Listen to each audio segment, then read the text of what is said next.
अच्छा प्यारे बच्चों, आज का जो नया टॉपिक है वो है जीन लिंकेज। ठीक है, जीन लिंकेज आमतौर पे शॉर्ट क्वेश्चन में आता है ये टॉपिक। तो यहां से हम स्टार्ट करेंगे जी। Gene linkage.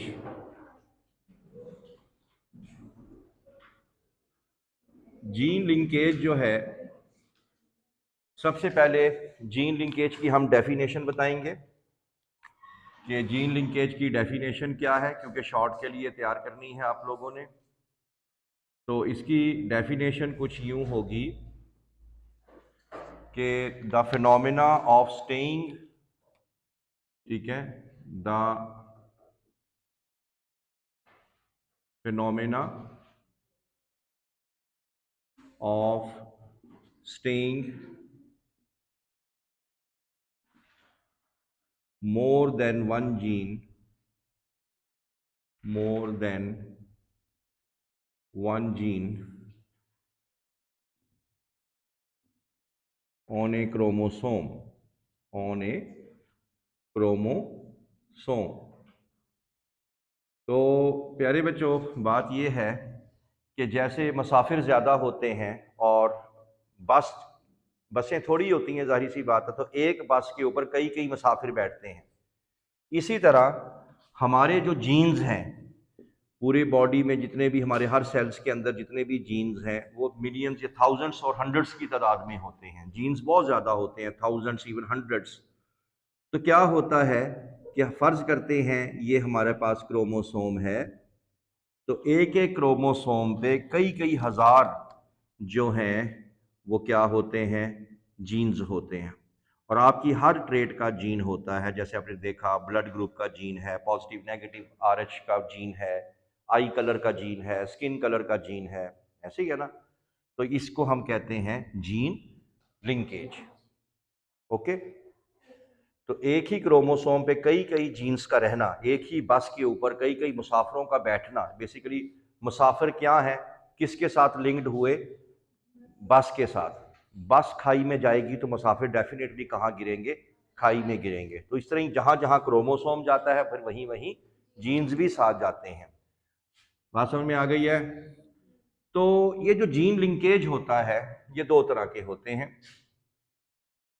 Gene linkage, gene linkage को हम इसको दो हिस्सों में तकसीम करते हैं। एक ऐसे जीन्स, कुछ ऐसे जीन्स होते हैं जो कि आपके ऑटोसोम पे होते हैं। ऑटोसोम, मैं आपको रिपीट कर दूं, ऑटोसोम वो क्रोमोसोम जो मेल और फीमेल के अंदर सेम होते हैं। जैसे मेल के अंदर भी हर सेल के अंदर 46 क्रोमोसोम है, फीमेल के पास भी 46 है। 44 क्रोमोसोम मेल और फीमेल में सेम है। ठीक है, तो इनको, उन क्रोमोसोम को हम कहते हैं ऑटोसोम, जो मेल और फीमेल में सेम होते हैं। तो ये तो ऑटोसोमल जीन लिंकेज कहलाएंगे वो। ठीक है, ऑटोसोमल, ऑटोसोमल जीन लिंकेज, यानी ऐसे जीन्स जो आपके ऑटोसोम पे हैं और एक एक क्रोमोसोम पे कई कई हैं, तो वो क्या कराएंगे, ऑटोसोमल जीन लिंकेज। बात फॉलो कर रहे हैं। और जो आप लोगों के अंदर डिफरेंट है, मिसाल के तौर पे आपने 9th-10th में पढ़ा होगा कि मेल के पास जो सेक्स क्रोमोसोम है वो XY है, और फीमेल के पास सेक्स क्रोमोसोम कौन से होते हैं, XX। तो उनको सेक्स क्रोमोसोम कहते हैं। और जो सेक्स क्रोमोसोम पे जो जीन होंगे वो क्या कहलाएंगे, sex gene linkage, sex gene linkage कहलाते हैं।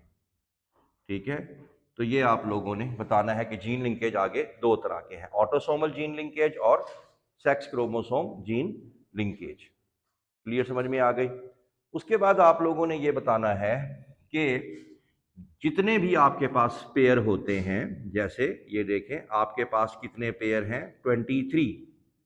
कितने पेयर हैं, 23। ये फर्ज करें आपके सेल्स में अगर हम देखें तो आपके सेल्स में इस तरह के पेयर्स नजर आएंगे। और मैंने आपको शुरू में बताया था, ये हर पेयर को आप लोग क्या बोलते हैं, होमोलोगस क्रोमोसोम। तो आपके पास कितने पेयर बने, 23 पेयर्स। ठीक है जी, 23 पेयर्स ऑफ क्रोमोसोम है, और इनको एक पेयर को हम कहते हैं होमोलोगस क्रोमोसोम। तो ये याद रखना, जितने होमोलोगस क्रोमोसोम होते हैं यानी जितने पेयर्स होते हैं उतने ही जो है वो जीन लिंकेज होते हैं। मिसाल के तौर पे फर्ज करते हैं ये पहला क्रोमोसोम है, तो ये पूरे का पूरा जो एक पेयर है, ठीक है, इस पेयर को आप कहेंगे लिंकेज ग्रुप। क्या बोलेंगे? लिंकेज ग्रुप बोलेंगे। तो लिंकेज ग्रुप अगर आप पूछें किसी से तो लिंकेज ग्रुप जो है वो करस्पॉन्ड होते हैं होमोलोगस क्रोमोसोम के यानी पेयर ऑफ क्रोमोसोम के। अगर आपके पास 23 पेयर हैं तो लिंकेज ग्रुप भी कितने होंगे? 23। समझ आ गई? इसकी टेक्निकल वजह क्या है? इसकी टेक्निकल वजह यह है, आप कहेंगे कि सर क्रोमोसोम तो 2 हैं तो इसको एक क्यों गिन रहे हैं? तो बेशक पेयर में है तो 2 ना, है तो 2, लेकिन इसको गिन क्यों एक रहे हैं? उसकी वजह आपको मैं अगर शुरू में याद हो, मैंने कहा था कि जो जीन यहाँ पे होता है वही जीन आमने सामने होता है। तो जीन दोनों तरफ क्या है? Same. Allele can be different, allele can be same. याद आ गया? जैसे हमने एक जीन पढ़ा था क्रोमोसोम नंबर 9 पे, जीन आई, इधर ए हो सकता है, अलील ए हो सकता है, ए, लेकिन जीन तो सेम रहा ना, तो लिहाजा ये 2 जीन नहीं कहला रहे, ये जीन क्या कहला रहा है? एक ही कहला रहा है। तो लिहाजा एक होमोलोगस क्रोमोसोम को हम एक लिंकेज ग्रुप बोलेंगे, और अगर 23 पेयर्स हैं तो हमारे लिंकेज ग्रुप भी कितने होंगे? 23। तो 3 बातें इसमें याद रखने वाली हैं, इसकी डेफिनेशन, इनकी टाइप्स और लिंकेज ग्रुप।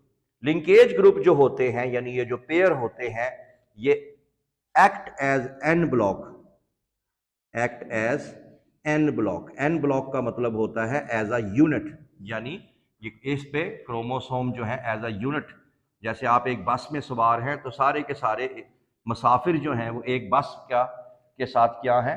अटैच हैं, वो एज अ यूनिट जा रहे हैं। ये नहीं है कि एक शख्स जो है पिंडी पहुंच गया तो दूसरा मुसाफिर अभी लाहौर बैठा हुआ है, ऐसा नहीं, सारे इकट्ठे जा रहे हैं ना, तो एज अ यूनिट है ये सारे के सारे। एन ब्लॉक का मतलब है एज ए यूनिट। बात समझ में आ गई? तो ये है जी जीन लिंकेज। लिंकेज। अब जीन लिंकेज की आगे जो हेडिंग आ रही है वो क्या आ रही है? Deduction of gene linkage. तो हम लोग कैसे मालूम करेंगे कि जीन लिंकेज है या नहीं है? डिडक्शन ऑफ जीन लिंकेज, ठीक है। अगर आप मालूम करना चाहते हैं कि क्या जो जीन्स हैं वो एक ही क्रोमोसोम पे हैं या डिफरेंट क्रोमोसोम्स के ऊपर है, तो उसका एक तरीकाकार है चेक करने का। उस तरीक़ेकार को हम कहेंगे deduction of gene linkage. Deduction of gene linkage कैसे कर सकते हैं आप लोग? जरा ध्यान से समझिएगा कि फ़र्ज़ करते हैं कि 3 तरह की लिंकेजेस होती हैं इसके अंदर। फ़र्ज़ करते हैं कि अगर आप कोई टेस्ट क्रॉस करते हैं, टेस्ट क्रॉस आपको पता है कि जो ऑफस्प्रिंग्स होते हैं उनको हम किससे करवाते हैं? किसी रिसेसिव ट्रेट से क्रॉस करवाते हैं। याद करवाया था आप लोगों को। तो अगर टेस्ट क्रॉस का आपका रिजल्ट जो आ रहा है, test cross of a dihybrid cross, dihybrid cross, तो अगर आप टेस्ट क्रॉस करवाएं किसी डाई हाइब्रिड क्रॉस का और अगर आपकी रेशो आए 1:1:1:1 तो अगर ये रेशो आती है एमसीक्यू में, याद रखना, तो समझ लेना कि जीन्स के दरमियान में कोई भी लिंक मौजूद नहीं है। तो यहां पे क्या आएगा? No linkage, no linkage, no linkage. इसके साथ ही मैं एग्जांपल दे देता हूं, बुक में नहीं दी हुई। फर्ज करते हैं आप लोगों ने एक मेंडल का डाई हाइब्रिड क्रॉस पढ़ा था जिसमें आपने राउंड को किससे क्रॉस करवाया था? येलो, राउंड येलो को किससे क्रॉस करवाया था? रिंकल्ड ग्रीन के साथ। ऐसे ही है। इसके गैमीट्स क्या बन गए थे? Capital R capital Y. इसके गैमीट्स क्या बन गए थे? Small R and small Y. तो ये दोनों क्या आ गए? Capital R, small R, capital Y और स्मॉल वाई। ये कौन सी जनरेशन थी? F1। ये एक डाई हाइब्रिड क्रॉस है। तो इसका आपने क्या करना है? Test cross. टेस्ट क्रॉस क्या था कि जिसकी आप जीनोटाइप मालूम करना चाहते हैं उसको किससे क्रॉस करवाना है? रिसेसिव ट्रेट के साथ। मिसाल के तौर पे ये आपके पास आ गया F1, अब आपने टेस्ट क्रॉस करवाना है। तो टेस्ट क्रॉस में आप लोग बैक क्रॉस भी करवा सकते हैं। बैक क्रॉस में क्या करेंगे आप लोग कि किसी एक पेरेंट से आप इसको रिवर्स क्रॉस करवा दें, लेकिन उस पेरेंट के साथ जो कि रिसेसिव हो। टेस्ट क्रॉस की निशानी ये थी। तो अगर आप यहाँ देखें, हमारे पास F1 जनरेशन आ गई, capital R small r capital Y small y। It is now crossed by small r small y and small y। अब यहाँ पे जब आप गैमीट्स बनाएंगे तो ये गैमीट्स कैसे बनेंगे? एक गैमीट बनेगा कैपिटल R कैपिटल Y, एक गैमीट बनेगा capital R small r capital Y और स्मॉल r स्मॉल y। ऐसे ही है। इस केस में आपके पास एक ही तरह के गैमीट बनेंगे, लिहाजा मैं एक बजाय 2 दफ़ा लिखने के एक ही दफ़ा लिख देता हूँ, small r and small y। ऐसे ही होगा। अब अगर आप इनको क्रॉस करें आपस में, पहले को पहले के साथ, तो ये क्या जवाब आएगा? Capital R small r capital Y small y। ऐसे ही है। पहले को दूसरे के साथ, capital R small y small y। ठीक हो गया। इसका मतलब तीसरे को दूसरे के साथ, तीसरे के साथ करें small r capital Y small y, और आखिरी को आखिरी के साथ। तो क्या आप मुझे बता सकते हैं ये टेस्ट क्रॉस का आंसर क्या है? फिनोटाइप इसकी क्या होगी? इसकी फिनोटाइप होगी राउंड येलो। इसकी क्या होनी चाहिए? राउंड ग्रीन कलर के साथ आएगा ना। उसके बाद ये क्या होगा? रिंकल्ड येलो, और ये क्या होगा? Wrinkled green. ऐसे ही है। तो क्या रिंकल्ड येलो इन चारों में से कोई है? नहीं है। एक क्या रिंकल्ड ग्रीन कोई और है? नहीं है। लिहाजा एक रिंकल्ड येलो कोई और है? नहीं है एक, और रिंकल्ड ग्रीन भी।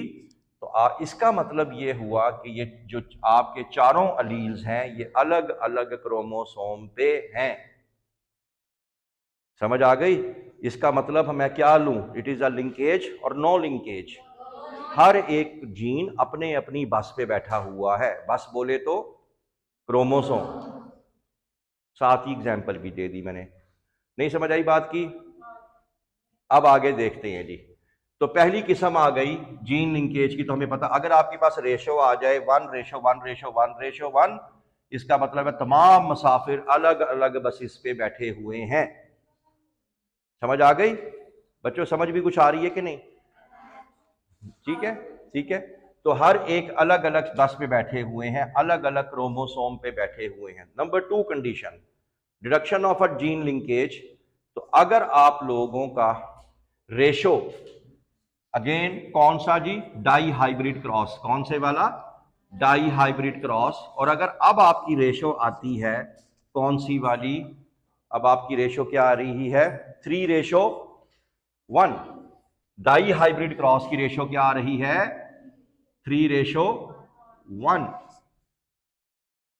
3:1।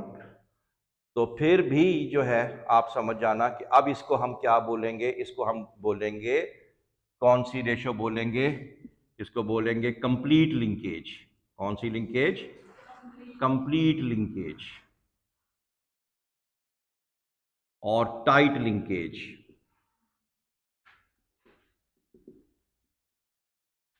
कंप्लीट लिंकेज और टाइट लिंकेज। मिसाल के तौर पे यहाँ पे मैं एक्सपेरिमेंट बुक से ही लूँगा। थॉमस हंट मॉर्गन से ने एक्सपेरिमेंट किया था। थॉमस हंट मॉर्गन ने ड्रोसोफिला पे काम किया था। और आपको पता है ड्रोसोफिला क्या है? ड्रोसोफिला एक फ्रूट फ्लाई है। ठीक है, तो क्या है जी? ये फ्रूट फ्लाई।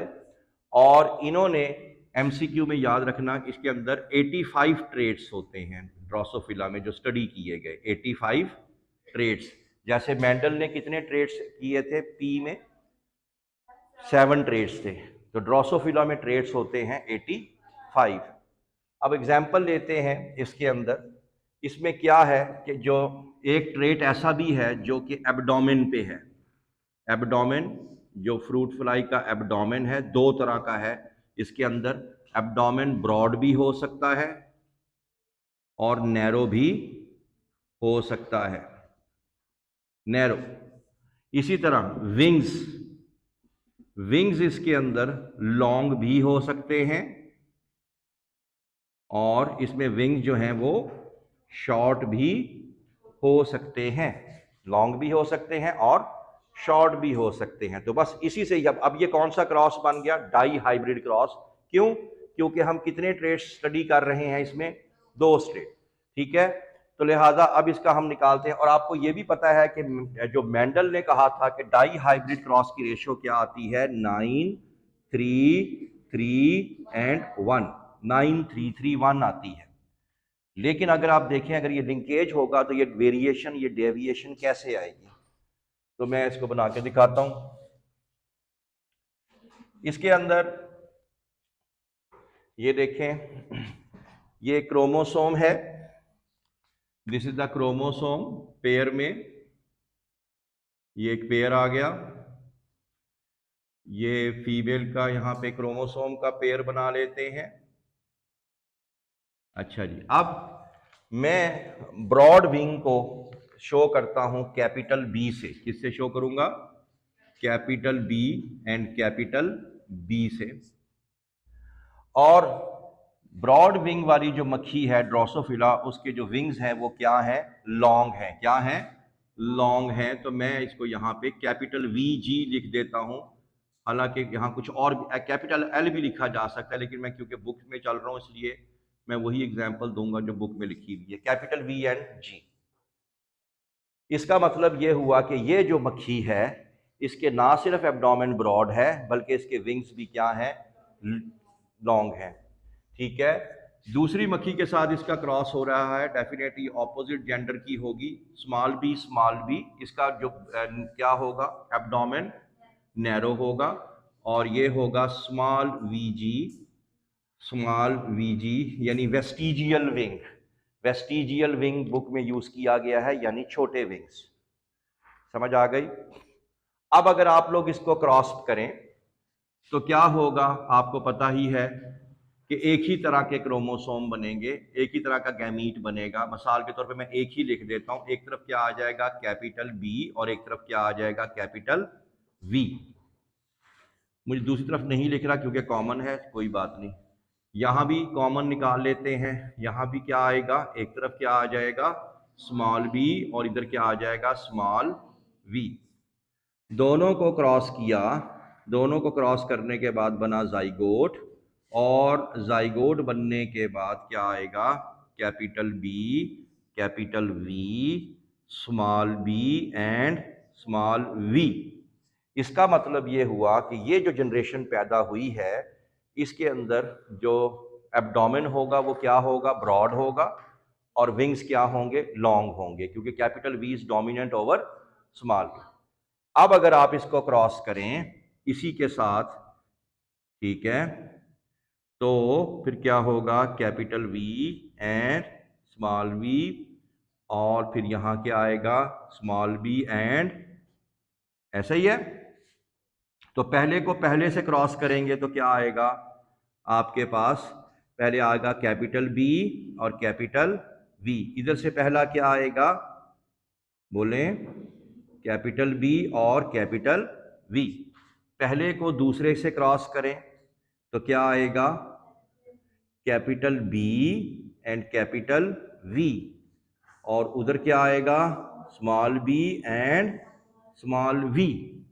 अब दूसरे को पहले से क्रॉस करें तब क्या आएगा? Capital B, capital V and small B and, sorry, small B and small B, और लास्ट क्या आ जाएगा? लास्ट आ जाएगा small B, small V and small V and small V. Ratio जरा बता सकते हैं क्या आएगी? 3:1। ये आएगा broad long wings, broad long wings, broad long wings, और ये क्या होंगे? Narrow short wings. तो रेशो क्या हुई? 3:1, 3:1 हुई। तो इसका मतलब ये हुआ कि अगर आपका लिंक्ड जीन होगा क्योंकि यहाँ पे क्या है, एक ही बस के ऊपर दो मुसाफिर हैं। है डाई हाइब्रिड क्रॉस, लेकिन वो डेविएट कर गया 9331 को कहाँ ले आया, 3:1 पे ले आया। समझ आ गई बात की। एक तो एग्जाम्पल। तो हमने देखा कि लिंकेज तीन तरह के होते हैं। एक होता है नो लिंकेज। नो लिंकेज में रेशो क्या आएगी, 1:1:1 और अगर टाइट लिंकेज हो या कंप्लीट लिंकेज हो तो रेशो क्या आनी चाहिए, 3:1 आनी चाहिए, ये डाई हाइब्रिड क्रॉस की। और एक और लिंकेज भी होती है, उसको बोलते हैं पार्शियल लिंकेज। कौन सी लिंकेज, पार्शियल लिंकेज। पार्शियल और इनकम्प्लीट लिंकेज भी होती है, इनकम्प्लीट लिंकेज भी होती है। इसको मैं एग्जाम्पल आगे जाके बताऊंगा आपको। इसमें बस अभी आपने निशानी ये रखनी है कि पार्शियल और इनकम्प्लीट लिंकेज में ज़्यादा पेरेंटल कम्बिनेशन ज़्यादा आते हैं, पेरेंटल कम्बिनेशन ज़्यादा आते हैं, और रिकम्बिनेंट कम्बिनेशन जो हैं, रिकम्बिनेंट टाइप्स जो हैं वो क्या आते हैं, कम आते हैं। पेरेंटल कम्बिनेशन से क्या मुराद हुई, जैसे आपने अभी देखा शुरू में राउंड येलो, फिर आपने देखा राउंड क्या चीज़ थी, ग्रीन, एक क्या देखा था रिंकल्ड येलो, और एक क्या देखा था रिंकल्ड ग्रीन। कौन सी जनरेशन देखी थी, F2 देखी थी ना। इन चारों में से मुझे को बता सकते हैं कि कौन से पेरेंटल हैं, याद करें। राउंड येलो शुरू में पेरेंटल में मौजूद था, और कौन सा था, रिंकल्ड ग्रीन। तो ये कौन से कम्बिनेशन हुए, पेरेंटल। जो आगे बच्चों में भी आ रहे हैं वो पेरेंटल होंगे। जो एक माँ बाप में नहीं थे, जो नया कम्बिनेशन पैदा होता है उसे क्या बोलते हैं, यानी शुरू में जो हमने राउंड येलो को रिंकल्ड ग्रीन को क्रॉस करवाया था तो राउंड ग्रीन और रिंकल्ड येलो मौजूद नहीं थे, तो ये दोनों क्या कहलाएंगे, कौन सी टाइप, रिकम्बिनेंट टाइप कहलाएगी। तो याद रखो लिंकेज तीन तरह के हैं। अगर रेशो आए 1:1:1 टेस्ट क्रॉस की तो फिर क्या होगा, नो लिंकेज। अगर आप इसी का भी टेस्ट क्रॉस भी कर दें, रेशो आपके पास आ जाए 3:1 तो कंप्लीट लिंकेज। और अगर पेरेंटल कम्बिनेशन ज्यादा आए और रिकम्बिनेंट कम आए तो वो क्या होगा, पार्शियल और इनकम्प्लीट लिंकेज। बात समझ में आ गई। एक आखिरी बात करके यहाँ पे टॉपिक इसको एंड कर दें। टॉपिक इस तरह एंड होगा कि अगर आपने रिकम्बिनेंट टाइप्स निकालने हैं तो आपके पास जो प्रोजेनी है, जो आगे जो क्रॉसेस हैं, वो बहुत नस्ल बहुत ज़्यादा होनी चाहिए। तो progeny must be large, progeny must be large. उसकी वजह, तब देखें रेशो निकालने के लिए आपको एक नहीं, दो नहीं, आपको हज़ारों की तादाद में रिजल्ट चाहिए होंगे, तभी आप रेशो निकाल सकेंगे ना। आपको एक निकाल ले तो रेशो कैसे निकाल लेंगे, तो हज़ारों हों, आपके सैकड़ों होंगे तो आप उसमें से रेशो निकाल लेंगे। तो इसकी इसकी आपने लिमिटेशंस याद रखनी है कि प्रोजेनी मस्ट बी लार्ज। बात समझ में आ गई है। तो यहाँ पे आपने इसको टॉपिक को ला के ख़त्म करना है। अच्छा जी, अभी बंद नहीं करना, रहने दें। अगला टॉपिक दिखाएं जी, कौन सा आ रहा है। ठीक है जी, अगला शॉर्ट क्वेश्चन है जी। तो अगला शॉर्ट क्वेश्चन क्या आ गया, क्रॉसिंग ओवर।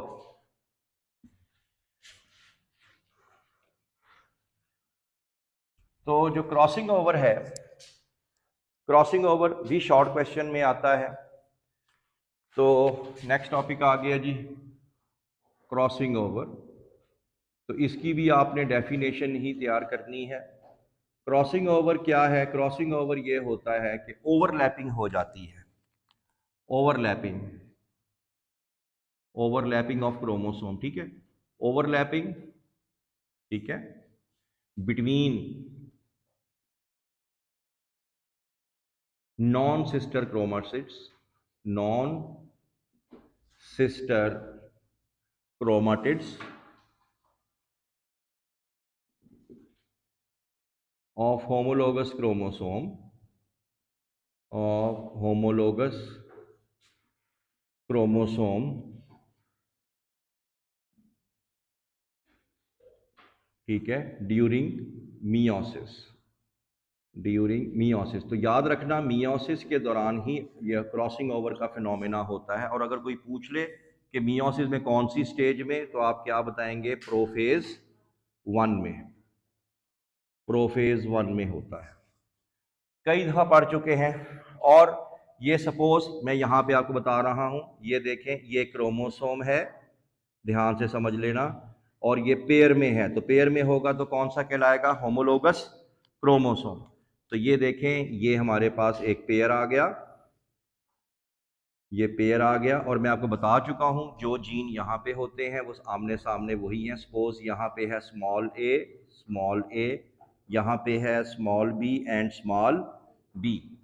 इसकी ऑपोजिट साइड पे हम लगा लेते हैं इसका एक और यहाँ पे एलील है, ए कैपिटल ए और कैपिटल ए, और यहाँ पे क्या आ गया? कैपिटल बी और कैपिटल बी। अब मियोसिस में होता क्या है कि ये जो पेयर होते हैं ये एक दूसरे के करीब आते हैं।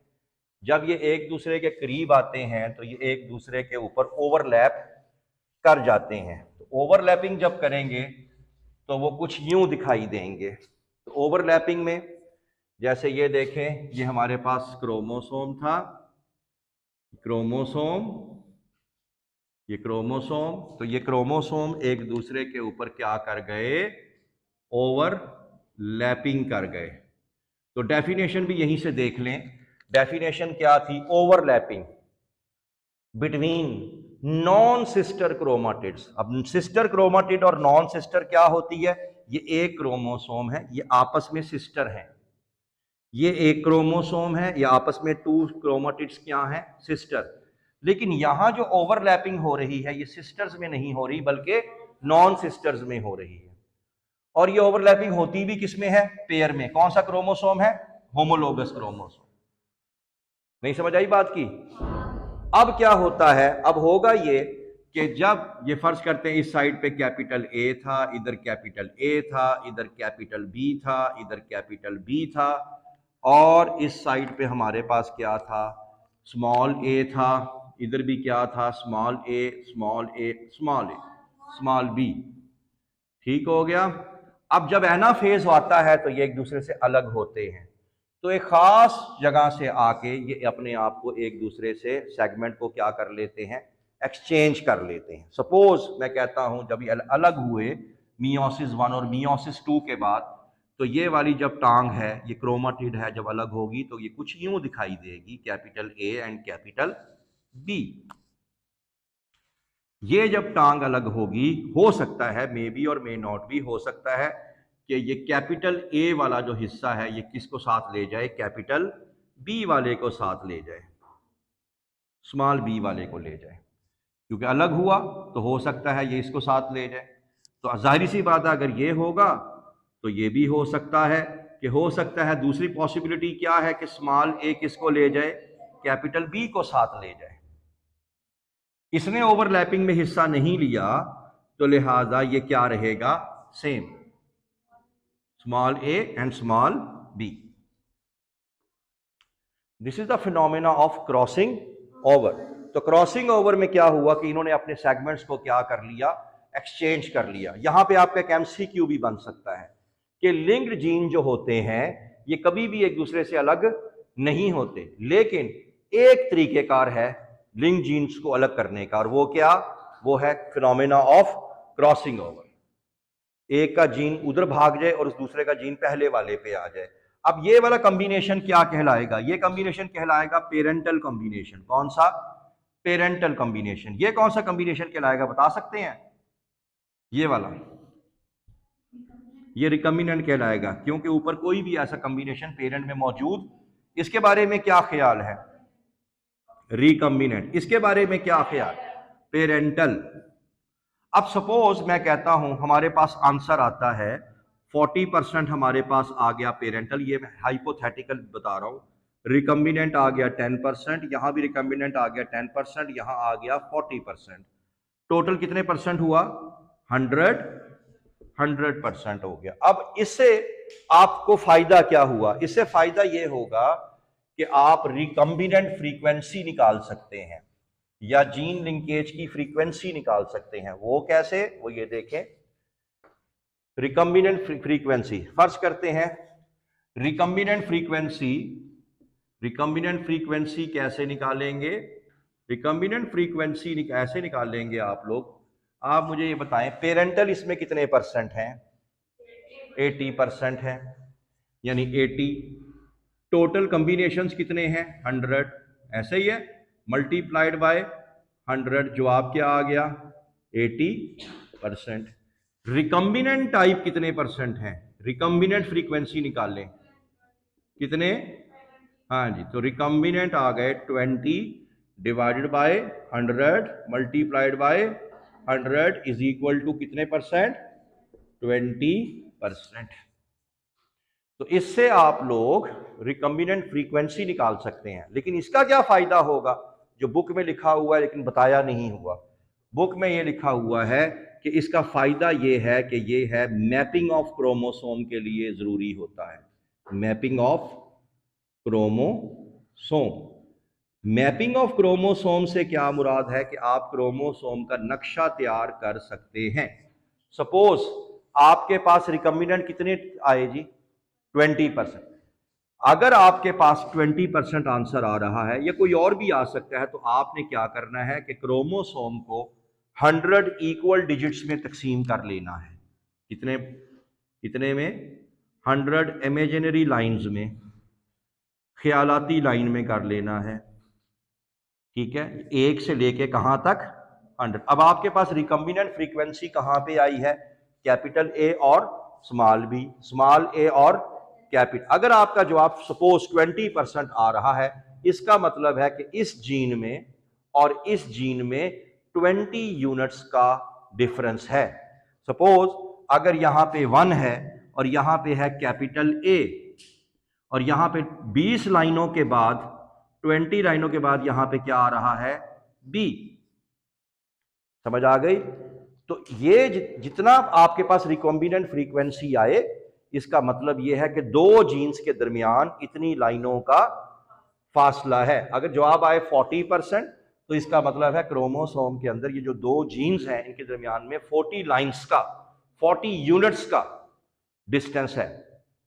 इस तरह जब आप हर जीन का, क्रोमोसोम का, इसका अपने जीन का हिस्सा बता देंगे, तो आपको एक नक्शा तैयार हो जाएगा कि दो जीन्स के दरमियान में कौन से क्रोमोसोम है और किस तरतीब में आ रहे हैं। बात समझ में आ गई। तो बुक ने सिर्फ एक लाइन बताई हुई है कि मैपिंग ऑफ क्रोमोसोम, कोई डिटेल नहीं, कोई तफसील नहीं, तो वो यहां से इसमें आपको पता चल जाएगा। ठीक होगी बात। तो जो बातें हमने सीखी आज वो ये कि क्रॉसिंग ओवर क्या होता है, ओवरलैपिंग होता है नॉन सिस्टर क्रोमेटिड्स का। हमारे लिंक जीन्स जो होते हैं वो कभी भी एक दूसरे से अलग नहीं होते, लेकिन एक तरीकेकार है लिंक जीन्स को अलग करने का, और वो है क्रॉसिंग ओवर। एक बस जा रही है, दूसरी बस भी साथ जा रही है, एक बस की ब्रेक फेल हो गई, वो खाई में गिरने लगी है, तो ऊपर छत से लोग दूसरे में आ जाएं और उधर से उधर चले जाएं, तो वो क्या हो जाएगा, क्रॉसिंग ओवर। बात समझ में आ गई। तो ये आप लोगों ने बताना जी। कोई सवाल पूछना चाहें, ठीक है जी।